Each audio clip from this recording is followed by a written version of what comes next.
Welcome in, fellas. Week 3 edition of the Power Rankings for the Henry County Hard Knocks Fantasy Football League. Cletus was very upset about some things that were said about him last week, so he couldn't make it. He will be back, I'm hoping, but I'm going to have to probably increase his salary to have him come back and do this. So thanks, guys. This is your fault. Let's get right into it. Number 8, Destruction 0-2. That's your new name.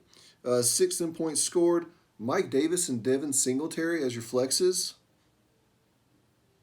What the fuck? That's disgusting. Number 7, the fuck-ups, the least amount of points scored.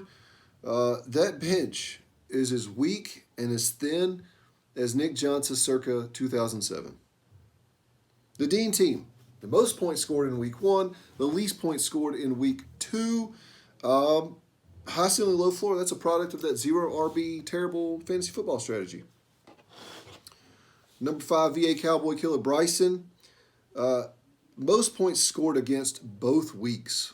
That's just unlucky shit. But he's 3rd in points scored. That to me says he's actually a decent team, mediocre at best, I guess I would say.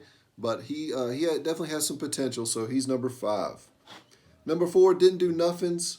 Kyler Murray is carrying that team on his tiny, tiny little shoulders. Kind of like a baby giving Jason a piggyback ride. Robert Ton of Shit is the worst. There you go. Number 3, Doo-Doo Butter. Studs everywhere. Not you, CAH. Not you. But I need you to do something this week for the fucking love of God.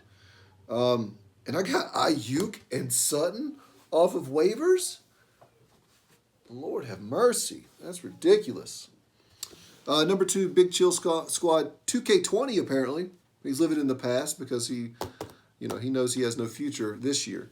CMC me injure myself again. No CMC for a few weeks. That's going to hurt. And then number 1, Mini Chapos. Most touchdowns scored on a weekly average. So that to me says you're very, very dependent on touchdowns. Not necessarily the volume, but I mean, Derrick Henry and Nick Chubb as your running backs, it really doesn't get much better than that. But your bench is fucking awful. It looks like Lindsay Lohan her whole life. Awful. A disaster. An unmitigated redheaded disaster. But Cletus will be back next week. I'm hoping. But if not, I'll be here to do this stuff, even though I hate doing it because you all are the worst. But yeah, there's your power rankings going into week 3. Jason, I'm going to beat that ass. Have fun, guys.